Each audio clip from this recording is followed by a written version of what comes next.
Varicose వ్యాధితో బాధపడుతున్నారంట. తక్కువ ఖర్చుతో ట్రీట్మెంట్ కావాలి అనుకుంటే ఎవిస్ హాస్పిటల్ని సంప్రదించండి. నమస్తే రమ్య గారు. నమస్తే జయ. చందమామ కథ ఒకటి చెప్పుకుందామండి. కొన్ని ట్విస్టులు ఉండే కథ ఓకేనా? సూపర్. పూర్వం ఒక రాజుగారు ఉండేవారు. ఈయనకి భూమి మీద ఎవరి దగ్గర లేని వస్తువులు తన దగ్గర ఉండాలని కోరిక. స్పెషల్ వస్తువులు, గొప్పవి, ఎవరికి దొరకనివి, అబ్బా అని ప్రతి వాళ్ళు ఆశ్చర్యపోయేవి. మనలో కూడా చాలా మందికి ఉంటుంది అట్లా. ఈ రాజుగారు ఎక్కడెక్కడో అద్భుతమైన వస్తువులు తెప్పించుకునేవాళ్ళు. ఈయనకి మహాద్భుత సౌందర్య రాశి అని ఒక కూతురు కూడా ఉండేది. కూతురు అందం చూసుకుని చాలా గొప్పగా ఉండేది ఆయనకి. అయితే ఆయన రకరకాల వస్తువులు తెప్పించుకునేవాడు, ఆ దేశం నుంచి ఈ దేశం నుంచి. ఈయనకి ఎప్పటి నుంచో ఒక సరదాట. అదేమిటి, నేల మీద నడిచే పడవ కావాలి ఆయనకి.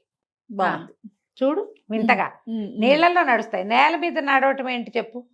అయితే ప్రతి వాళ్ళు తన దగ్గరకు వచ్చిన వ్యాపారస్తుల్ని వాళ్ళని వీళ్ళని వచ్చేవాళ్ళు పై దేశాల నుంచి, నేల మీద నడిచే పడవ దొరుకుతుంది అని అడిగేవాడు. అలాగే ఎలాగుంటుందండి అని ఏదో చెప్తారు కదా జనం. అలా ఏం ఉండదండి, అలా లేదండి, మేము మా వాళ్ళు ఎవరు చెయ్యట్లేదు, ఇలాంటి మాటలు వినపడేవి. ఆయనకి ఏమనిపించింది, ఎవరైతే ఈ అపురూప వస్తువుని సాధించి పెడతారో వాళ్ళకి అర్ధరాజ్యం ఇచ్చి, అర్ధరాజ్యంతో పాటు అపురూప సౌందర్య రాసైన కూతుర్ని కూడా ఇస్తానని అనబుద్ధి అయింది. పెద్దగా ఊళ్ళో చాటింపు వేయించాడు.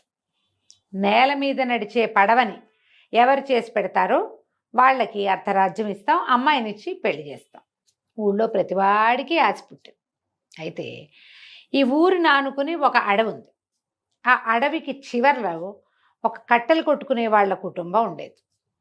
ఆయనకి 3 జమాజెట్టీలు లాంటి కొడుకులు ఉన్నారు. వీళ్ళు ఏం చేసేవాళ్ళు, ఈ ఊళ్ళో దేశంలో ఎవ్వరికి అద్భుతమైన చెక్క కావాలన్నా వాళ్ళ దగ్గరికే వచ్చేవాళ్ళు. వీళ్ళు మంచి కర్రని సెలెక్ట్ చేసి ఇచ్చేవాళ్ళు. ఏ వస్తువు కావాలన్నా ఈ వస్తువుకి ఈ చెక్క, దానికి చెట్టు, దానికి ఇంత వయసు ఉండాలి, ఇంత ముదురు, అవన్నీ తెలుసు వాళ్ళకి. ఈయన అన్నాడు, ఏరా రాజుగారు అమ్మాయిని ఎంచక్క పెళ్లి చేసుకోవచ్చు కదరా, ఏదో ఒక ప్రయత్నం చేసి మంచి కర్రలు ఏమన్నా చూసి ఆ నేల మీద నడిచే పడవ ఏమిటో చేయండిరా అన్నాడు. మొదటి రోజు పెద్ద కొడుకు బయలుదేరాడు. వాడు ఒక గొడ్డలు పుచ్చుకుని, వాళ్ళ అమ్మ ఏదో ఫుడ్ కట్టించి అన్నం కట్టిస్తే అన్నం పుచ్చుకొని వెళ్ళాడు. ఒక పెద్ద చెట్టు చూశాడు.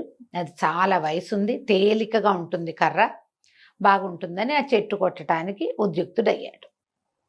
చెట్టు కొంత మటుకు దాన్ని అంతా సైజ్ చేశాడు, కిందంతా కొంత కొట్టాడు. కొట్టాక ఎండెక్కిపోయింది.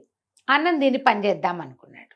అన్నం తింటానికి కూర్చున్నాడు. ఒక నీలం రంగు పిట్ట, అదేంటి మాట్లాడే పిట్ట అని ఫేమస్.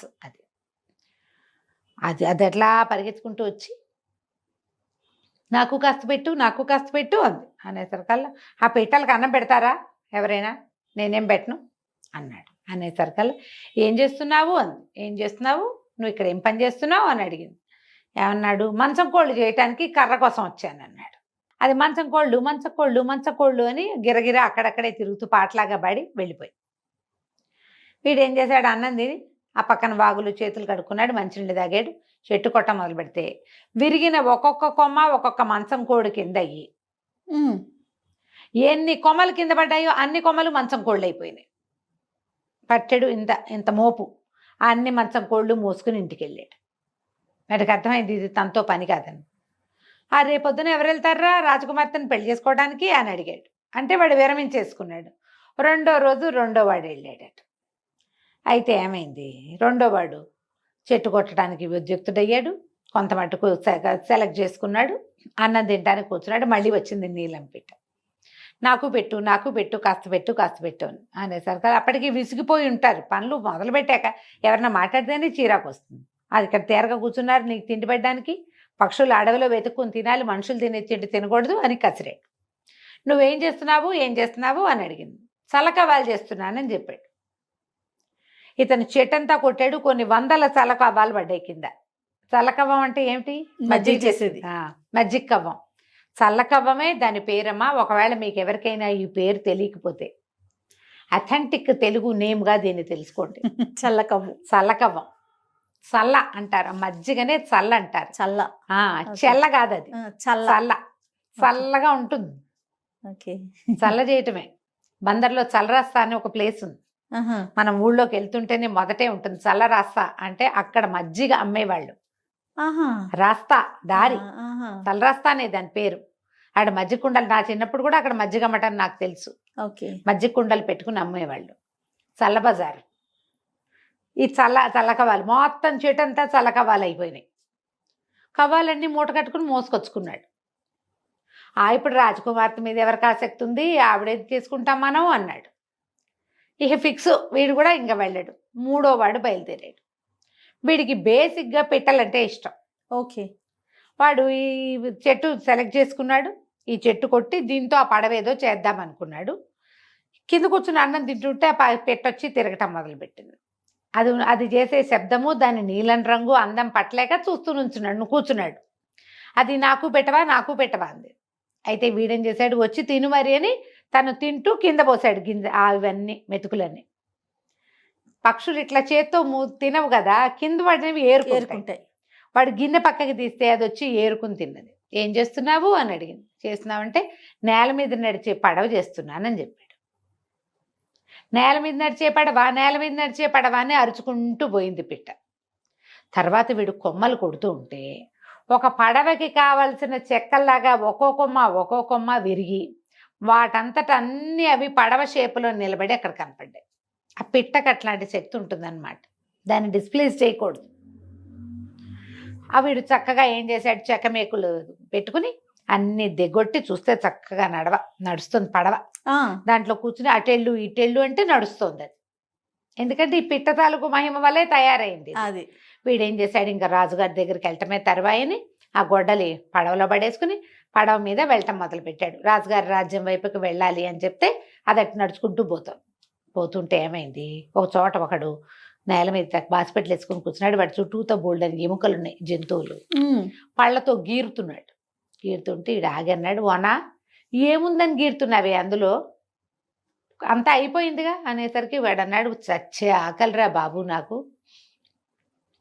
మొత్తం 100-150 ఎకరాలు తినేశాను, ఆకలి ఎంత తిన్నా తీరదురా, ఏం చేయను మరి, అందుకని ఇదేదో చేస్తున్నానంటే నేను రాజుగారి ఇంటికి వెళ్తున్నా, బోల్డ్ భోజనం దొరుకుతుంది, దా నాతో రా, పడవెక్కు అని వాడిని ఎక్కించుకున్నాడు. రోజు భోజనం దొరకాలి అంతే. ఎక్కించుకున్నాడు. వెళ్తూ ఉంటే దూరం నుంచే వీళ్ళకి కనపడుతుంది, అక్కడ అడవి చివరిలో ఒక బావి ఉంది. ఒకడు కుండతోటి నీళ్లు తోడి కుండతోటే తాగేసి మళ్ళీ తోడేస్తున్నాడు. ఇంత కుండ నీళ్లు తాగాక మళ్ళీ తాగలరు ఎవరైనా? అదే కదా. ఇది చూసి, ఓనా ఏంటన్నయ్య అంత అసనిఘాతంగా తాగుతున్నావు నీళ్ళు అంటే, దాహం రా బాబు, నాకు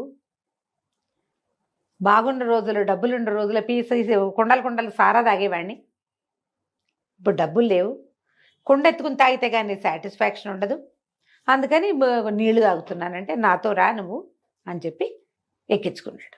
ఎక్కించుకుంటే ఇంకా ముందుకెళ్తే ఒకడున్నాడు, ఒక పెద్ద బలశాలి, నడుచుకుంటూ పోతున్నాడు. సగం అడవిని ఎత్తి భుజం మీద పెట్టుకుని ఉన్నట్టు వాడు. అడవి సగం ఉంది వాడి భుజం మీద. ఓనా ఎక్కడికన్నా వెళ్తున్నావు అంటే, నేనేం చేయనురా, మా సవితల్లి దగ్గర పెరిగాను నేను, ఆవిడ ఎన్ని కట్టెలు తెచ్చినా చాలేదంటుంది. రోజు అడవికి రావటం కట్టెలు, ఈ గోల ఎందుకని సగం అడవంతా ఓడబెరికి భుజం మీద పెట్టుకెళ్ళిపోతున్నాను, వాకిట్లో బారేసామనుకో ఆవిడే కావాల్సిన కట్టెల దగ్గరుండి కొట్టించుకుంటుంది. 10 చెట్లు కొట్టుకెళ్తే ఆవిడకి నచ్చట్లేదు అని చెప్పి అడవిని మోసుకెళ్తున్నాడు. వాడితో అన్నాడు, నీకు రాజుగారి దగ్గర పెద్ద పని ఇప్పిస్తాను, నాతో రమ్మన్నాడు. వాడిని కూడా ఎక్కించుకున్నాడు. ముందుకెళ్తే ఒకడు పొడుగ్గా ఉన్నాడు, వాటిలో ఉఫ్ అని ఊతున్నాడు, పైకి గాలి ఊతుంటే వీళ్ళు పడవాపారు. ఏంటన్నా ఊతున్నావు, ఏం చేస్తున్నావంటే, మా చేలల్లో మా ఊర్లో పొలాలందరం మేము కోసాం, పొలము కోసాక నూర్పిళ్ళు అవ్వలేదు, వాన వస్తుందని పురోహితుడు చెప్తున్నాడు, అందుకని ఏం చేస్తా అంటే గొట్టం పెట్టి మేఘాలని అవతలికి జరుపుతున్నాను.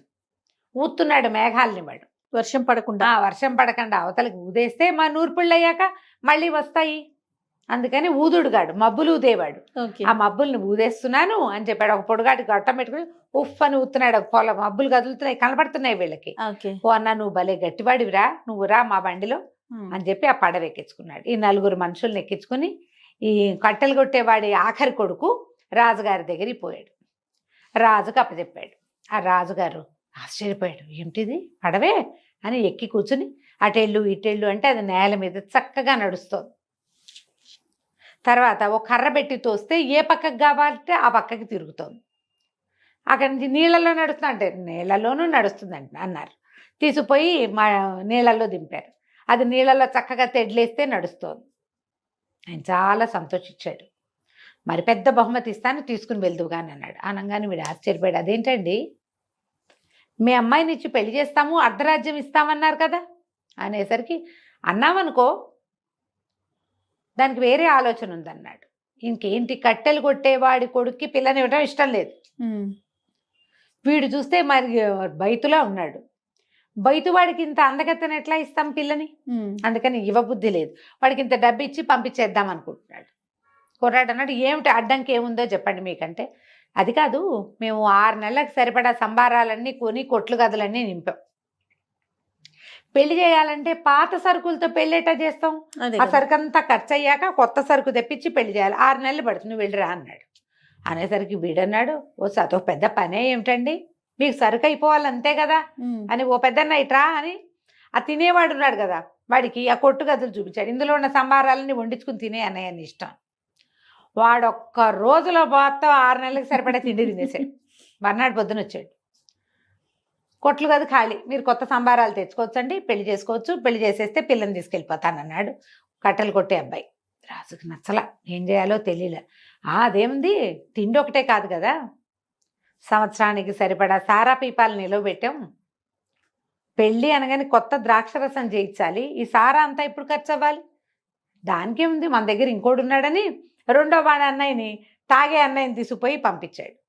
వాడు బ్రహ్మాండంగా మొత్తం పీపాల సారా అంతా తాగేసి, ఆహాహా ఇవాళ పండగలాగా ఉందిరా తమ్ముడు, ఎప్పుడూ చిన్నప్పుడు తాగాను ఇంత ఎక్కువ, చాలా బాగుంది, నీ పెళ్ళికి ద్రాక్షాసవం చేస్తే అది కూడా రుచి చూస్తానే అని బ్రేవని తేంచుకుంటూ పోయాడు.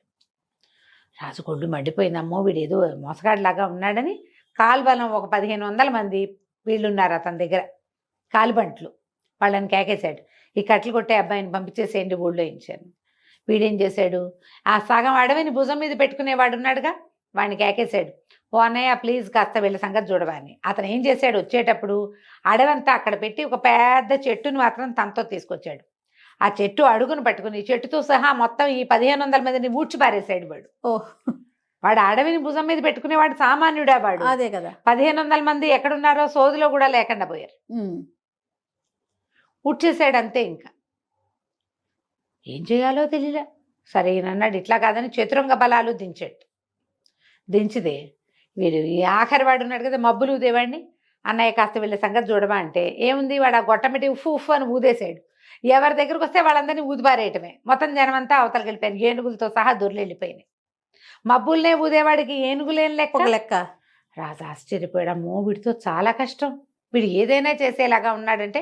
మంత్రులు అన్నారు, ఎందుకు వచ్చిన తలకైనప్పండి, మీరు అడిగిన విచిత్రమైన వస్తువుని పట్టుకొచ్చాడు అంటే వీడు ఏదైనా చేయగలడు. పైగా వాడి దగ్గర ఉన్న 4 చెండప్రచండులుగా ఉన్నారు, పిల్లనిచ్చి పెళ్లి చేయండి, మాట తప్పిన అది వస్తుందండి మీకు అనేసరికి సరేనని ఆయన ఏం చేశాడు, రాజకుమార్తెనిచ్చి పెళ్లి చేసి అర్ధరాజ్యాన్ని వాడి చేతిలో పెట్టాడు. వాడు ఈ 4 కొంచెం కంట్రోల్లో పెట్టుకుని, ఒకడికి ఆహారము, ఒకడికి సారా, ఇంకొకటికి చేతి నిండా వాళ్ళిద్దరికి పనులు ఉండేలాగా చూసుకుని 4 మంత్రులుగా పెట్టుకుని ఆ రాజ్యాన్ని హాయిగా పరిపాలించాడు. కంచికి మనం ఇంటికి. చాలా చాలా బాగుంది రమ్య. నమస్తే. నమస్తే.